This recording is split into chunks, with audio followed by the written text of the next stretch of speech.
bisa tidak Subuh membagikan berapa golongan sih untuk menjadi seorang tatung, dari golongan apa? Terus contoh misalnya begini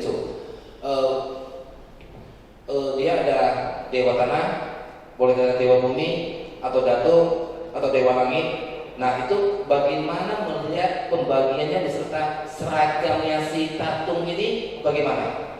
Subuh. Dibagi. Tatung itu kan kita bilang terbagi berapa jenis. Kita bilang sederhana begini. Kita masukkan golongan dewa datuk itu adalah makhluk suci ya. Makhluk suci. Ada yang dari langit, kita bilang dewa langit. Ada yang dari bumi atau dari alam akhirat, kita bilang dewa bumi. Ya. Nah, seperti kita ketahui, apalagi kita di Indonesia ini sangat familiar dengan namanya datuk. Ya, di mana-mana kita lihat ada di rumah tertentu, ada di tempat kita bilang rumah-rumah datuk atau persembahan itu ada. Datuk ini bukan seperti yang datuk yang kita tahu gelar, bukan gelar datuk. Kita tahu di suku kita, saudara kita Melayu juga ada gelar datuk. Ya, seperti yang kita tahu di Sumatera itu ada Datuk Sri Lewangsa, Bapak Samsu Arifin, itu gelar. Ya, di Padang juga ada gelar datuk namanya. Itu gelar kehormatan, gelar diri. Ya. Jadi hari ini yang kita bahas datuk itu yang kita konotasikan sebagai makhluk spiritual. Datuk itu tentu adalah orang-orang yang dulu menjalani kehidupan yang sangat disiplin, ada menjalani kehidupan spiritual yang tinggi. Begitu beliau meninggal, dia bisa menjadi datuk di suatu tempat atau lokasi tertentu. Tergantung di mana beliau meninggal biasanya. Contohnya kita tahu di daerah perbatasan Deli Serdang dengan Medan ini itu ada Datuk Panglima Medan Negeri. Dia ada petilasannya. Itu dulu ada seorang panglima. Nah, ada petilasan di Medan Negeri. Kalau memang berkesempatan, ya kita sebagai mungkin turunan dia atau masyarakat, kita harus berkunjung juga sekali-sekali ke petilasan Pak Datuk Panglima Medan Negeri. Kemudian di Matakwau kita juga tahu ada Datuk Kuda Putih. Kemudian di Dampang Merah, Sukamulia itu ada Datuk Darah Putih. Mereka ini adalah orang-orang yang menjalani kehidupan yang sangat menjunjung tinggi keilahian. Baru mereka begitu meninggal, mereka bisa jadi orang yang disucikan, disembah umat, didatangi, dimintain berkah. Itu datuk. Bukan datuk yang jalan-jalan itu. Maksudnya datuk ini spiritual. Dan datuk ini juga tentu orang-orang yang punya kekhususan, punya ilmu-ilmu tertentu yang dijalani di sisi ilmu. Datuk itu bisa orang-orang yang dari kita bilang praktisi, kebatinan, pendekar. Jadi banyak jenis datuk itu. Ada yang pendekar. Dulu kehidupan dia itu dia pendekar, orang yang punya ilmu. Itu meninggal belajar datuk. Ada juga. Ini saat ini ada edukasi. Ada juga dari saudara kita itu orang-orang muslim yang menjadi hidup suci. Itu banyak juga yang teramat datuk. Seperti Datuk Darah Putih itu dia muslim. Jadi ini adalah suatu hal yang sangat kita ini sangat kaya akan ada istilah budaya yang harus kita rawat, kita supaya kita wariskan ke anak cucu ini bahwa ini adalah kita, nenek moyang kita, leluhur kita ada di sini. Jadi mereka adalah suatu implikasi bagi kita untuk berbuat yang baik, karena mereka adalah cermin bagi kita. Itu datuk. Jadi bukan datuk yang seperti kita bilang datuk. Di Malaysia juga ada datuk. Datuk itu ibaratnya di kafe. Baik Pak Asul, terima kasih. Jadi kalau masuk ke golongan dewa itu bagaimana? Terus pakainya jadi begini prosesnya. Kalau dia jatuh, bagaimana masyarakat bisa mengetahui bahwasanya seorang juru kunci itu dia menjuluki atau yang dewa yang apa atau roh halus yang mengikuti si tatung itu adalah dia datuk. Dan bagaimana itu perbandingan kalau dia yang mendudukinya itu adalah dewa langit. Jadi kita bilang roh ya. Roh untuk masuk ke tatung itu ada yang datuk, ada yang dewa dari langit. Tadi ada lagi dewa bumi, dewa dari alam neraka kita bilang. Itu yang kita sebut Pepe. Ya, jadi dia masuk golongan dewa bumi. Kalau dewa langit itu dewa dewi, ada bodhisattva, ada malaikat, itu masuk golongan ke dewa langit. Nah, kenapa kita bisa tahu hal-hal begini? Jadi kalau mereka datang merasuki tubuh seorang yang dia calonkan sebagai juru kunci dia, kan mereka memberikan memberitahu ke keluarga dia atau calon ini harus tahu bahwa dia ini siapa, dia datang dari mana. Jadi itu diberitahukan begitu mereka datang merasuki tubuh seorang itu. Kalau memang dia adalah roh yang benar, roh benar itu dari kata dia tidak bukan dari golongan setan, karena golongan setan ini sangat dahil. Mereka sudah mengaku-ngaku dewa atau datuk tertentu, padahal mereka ini ada jin kafir. Kita bilang ada yang bilang jin kafir. Mereka ini tidak jelas status dirinya. Tapi kalau yang jelas itu ada datuk, mereka mengatakan saya ini riwayatnya ada. Setiap dewa yang datang dia memberikan riwayatnya ada yang jelas. Kemudian kalau kita bilang datuk itu pakainya apa? Umumnya dia pakai putih atau hitam. Ya. Kemudian PK itu yang dewa bumi kebanyakan juga kita lihat bajunya hitam. Yang lebih bervariasi warna itu dewa dewi. Menurut dia punya pakaian. Jadi dia coraknya lebih indah. Kalau datuk itu hitam putih aja. Nah, jadi banyak kita tahu, contohnya kita bilang masyarakat ada sembahan datuk. Nah, datuk itu kita ikuti tata cara orang Muslim, bukan tata cara dari Buddhis Konghucu yang tidak ada. Datuk itu tidak boleh kasih makanan. Kita bilang harap, tidak boleh. Kita kasih bunga, kasih air putih, kasih wayang-wayangan, kabinnya itu aja. Dan kalau buka puasa kita ikuti, kalau tutup puasa kita ikuti, dan itu memang sudah lazim di masyarakat. Ya, baik. Jadi pertanyaan terakhir itu kira-kira untuk memeriahkan para pemirsa dan hadirin, kira-kira berkenan nggak suhu bisa demonstrasi semacam cara bagaimana membuat mantra atau jimat itu, Oke. Jimat itu kita bilang itu suatu edukasi juga. Jimat itu terbagi punya bentuk dan tidak punya bentuk. Jimat itu bisa dari air putih, bisa dari air putih, bisa tertulis di dalam satu kertas, ya, bisa tertulis di daun. Jadi yang umum kita tahu jimat itu adalah suatu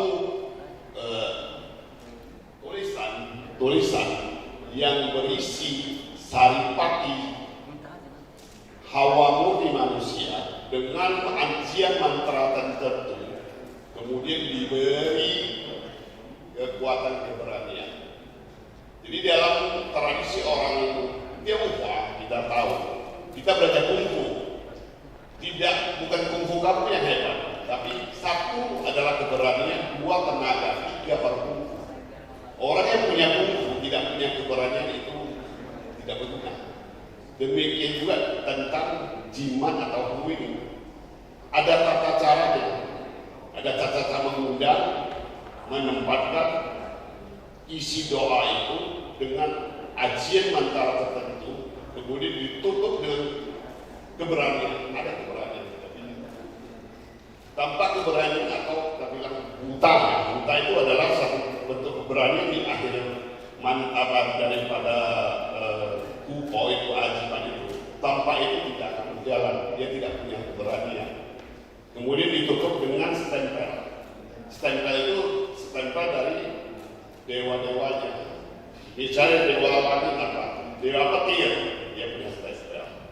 Kalau saya diikuti bisa dewa Sungkokong, saya punya stempel.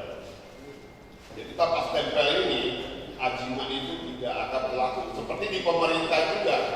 Bisa Pak Bupati mengeluarkan surat tugas ke Pradinas.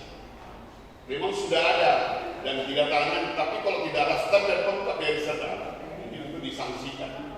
Jadi kita ada bawa contoh standar.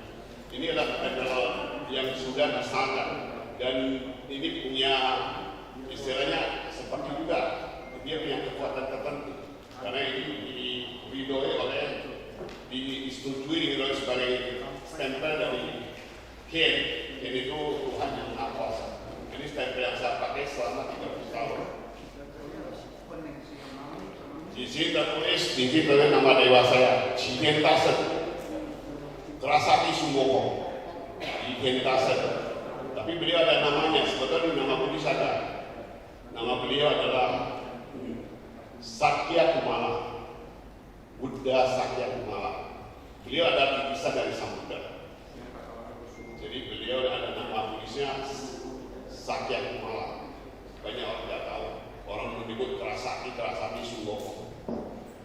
Tapi dia sudah mencapai kesempurnaan di alam Buddha. Namanya Buddha Sakya Kumala. Sakya itu adalah Sakyamuni. Buddha Gautama, Sakya. Makanya dia punya nama Sakya. Kumala itu adalah apa? Kita bilang batu giok. Jadi Sugokong itu adalah lahir dari batu. Dia menyerap energi langit dan bumi, punya energi matahari, punya energi bulan. Beliau hidup di sana. Karena ada darah. Kita juga nak bantu ini. Terima kasih. Jadi bolehkah Suhu bisa sedikit memperagakan cara bagaimana untuk menulis Hu atau Jimat?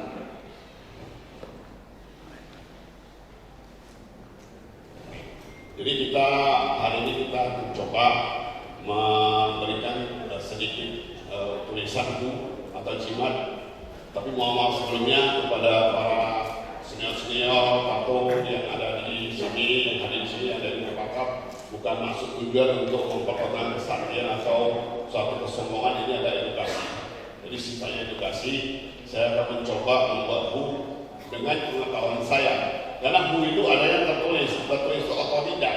Seperti Tausu Egla ini dia punya Hu juga, tapi otodidak ada tulisan jelas pendalilnya. Jadi ada jenis saya buat yang ada satu yang tidak berbentuk satu, tidak berbentuk, tidak bisa dibaca. Karena itu ada langsung dari Dewa yang kita. Ya, terima kasih. Saya coba. Izinkan saya sebagai boleh dikatakan moderator atau mewakili pertanyaan, mewakili audiens ya. Suhu itu kalau syarat atau boleh dikatakan kriteria apa sih tertentu yang untuk menjadi seorang tatung atau seorang piton, prosesnya, waktunya, dan dibutuhkan berapa lama untuk proses menjadi seorang tatung atau juru kunci? Jadi begini, kriteria atau syarat tertentu itu tidak tertulis. Karena untuk menjadi seorang tatung itu ada beberapa jenis, ada yang belajar, ada yang diikuti oleh leluhur beliau, ada yang memang diikuti oleh para dewa dewi. Jadi itu tidak ada syaratnya. Maka sebelum seseorang diikuti itu dia hidup normal. Hidup normal dalam arti kata dia tidak tahu sebelum waktunya tiba. Nah begitu waktunya tiba-tiba dia seperti satu kenop, dibuka kenop itu dia tersadar dan koneksi itu tersambung ke alam gaib. Jadi itu tidak ada syarat yang tertulis untuk seorang tatung. Kalau boleh nanti kita minta juga, artinya ada audien banyak tatung juga, banyak calon tatung juga ada. Nanti kita bisa maksudnya kerjasamanya, kita bisa tampilkan sedikit bahwa mereka ini juga tidak tahu. Saya banyak bertemu dengan orang-orang demikian, lebih kurang dari dulu dan sekarang sudah ada 20 baik laki-laki atau perempuan yang jadi tatung. Dan saya Islam membantu mereka supaya jangan sampai salah jalan. Karena untuk menjadi tatung itu suatu penderitaan, banyak hal-hal yang sangat pahit untuk dijalani. Karena manusia badannya kasar, manusia itu kita kotor. Sebagai manusia badan kita kotor, batin kita. Nah, sedangkan dewa ataupun kita bilang dato ataupun mereka itu sudah masuk golongan makhluk suci, tergantung tingkatnya. Tingkatnya sampai di mana, tingkat tinggi atau alamnya sampai di mana. Tapi untuk menyatukan diri kita dengan mereka punya cara untuk membersihkan kita. Karena kalau badan kita ini nggak bersih, seperti kita contohnya begini, mereka punya frekuensi. Jadi alam dewa itu alam yang punya gelombang energi itulah yang diterima oleh kita. Jadi kalau misalnya kita melihat ada orang yang di hati, dia ada gelombangnya. Jadi gelombangnya itu harus di set supaya gelombang kita ini sama, kita bisa berkomunikasi. Demikian juga dengan tato, dewa ini menyesuaikan gelombang resonansi diri itu dengan beliau untuk menjadi seorang tato. Nah ini adalah masing-masing tergantung daripada dewanya, ataupun mungkin ada leluhur dia yang dulu mungkin memang menjalani hidup yang spiritual, atau mungkin dulu sebagai paranormal segala macam, itu bisa menurun. Jadi yang kita tahu itu selama ini bahwa dari leluhur itu 3 generasi masih bisa menurun ke anak cucunya. Habis 3 generasi baru bisa hilang. Bisa kena generasi pertama atau generasi kedua. Kalau tidak generasi kedua itu generasi ketiga. Nah itu tidak ada syarat yang bisa tertulis. Baik. Jadi Suhu untuk selanjutnya itu kira-kira bisa tidak Suhu membagikan berapa golongan sih untuk menjadi seorang tatung? Dari golongan apa? Terus contoh misalnya begini dia ada dewa tanah, boleh ada dewa bumi, atau datuk, atau dewa langit. Nah itu bagaimana melihat pembagiannya beserta seragamnya si tatung ini bagaimana? Suhu. Jadi begini, tatung itu kan kita bilang terbagi berapa? Kita bilang sederhana begini, kita masukkan golongan dewa datuk itu adalah makhluk suci ya, makhluk suci. Ada yang dari langit, kita bilang dewa langit. Ada yang dari bumi atau dari alam akhirat, kita bilang dewa bumi ya. Nah seperti kita ketahui, apalagi kita di Indonesia ini sangat familiar dengan namanya datuk ya. Di mana-mana kita lihat ada di rumah tertentu, ada di tempat kita bilang rumah-rumah datuk atau persembahan itu ada. Datuk ini bukan seperti yang datuk yang kita tahu, bukan gelar datuk. Kita tahu di suku kita, saudara kita Melayu juga ada gelar datuk ya. Seperti yang kita tahu di Sumatera itu ada Datuk Sri Lewangsa Bapak Samsu Arifin, itu gelar ya. Di Padang juga ada gelar datuk namanya, itu gelar kehormatan, gelar diri ya. Jadi hari ini yang kita bahas datuk itu yang kita konotasikan sebagai makhluk spiritual. Datuk itu tentu adalah orang-orang yang dulu menjalani kehidupan yang sangat disiplin, menjalani kehidupan spiritual yang tinggi. Begitu beliau meninggal, dia bisa menjadi datuk di suatu tempat atau lokasi tertentu. Tergantung di mana beliau meninggal biasanya. Contohnya kita tahu di daerah perbatasan Deli Serdang dengan Medan Negeri itu ada Datuk Panglima Medan Negeri. Dia ada petilasannya. Itu dulu ada seorang panglima. Nah, ada petilasan di Medan Negeri. Kalau memang berkesempatan, ya kita sebagai mungkin turunan dia atau masyarakat, kita harus berkunjung juga sekali-sekali untuk petilasan Pak Datuk Panglima Medan Negeri. Kemudian di Matakwau kita juga tahu ada Datuk Kuda Putih. Kemudian di Gampang Merah, Sukamulia itu ada Datuk Darah Putih.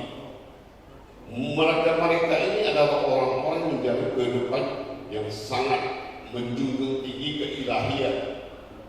Baru mereka begitu meninggal, mereka bisa jadi orang yang disucikan, disembah umat, didatangi, dimintain berkah. Itu datuk, bukan datuk yang jalan-jalan itu. Maksudnya datuk ini spiritual. Dan datuk ini juga tentu orang-orang yang punya kekhususan, punya ilmu-ilmu tertentu yang dia jalani Datuk itu bisa orang-orang yang dari kita bilang praktisi, kebatinan, pendekar. Jadi banyak jenis datuk itu. Ada yang pendekar. Dulu kehidupan dia itu dia pendekar, orang yang punya ilmu. Itu meninggal belajar datuk. Ada juga ini saat ini ada edukasi. Ada juga dari saudara kita itu orang-orang muslim yang menjadi suci. Itu banyak juga yang drama datuk. Seperti datuk darah putih itu dia muslim. Jadi ini adalah suatu hal yang sangat kita ini sangat kaya akan ada istilah budaya ini yang harus kita rawat kita supaya pendawarannya ke anak cucu itu bahwa ini adalah kita, nenek moyang kita, leluhur kita ada di sini. Jadi mereka adalah suatu implikasi bagi kita untuk berbuat yang baik karena mereka adalah cermin bagi kita. Itu datuk. Jadi bukan datuk yang seperti kita bilang datuk. Di Malaysia tidak ada datuk. Datuk itu ibaratnya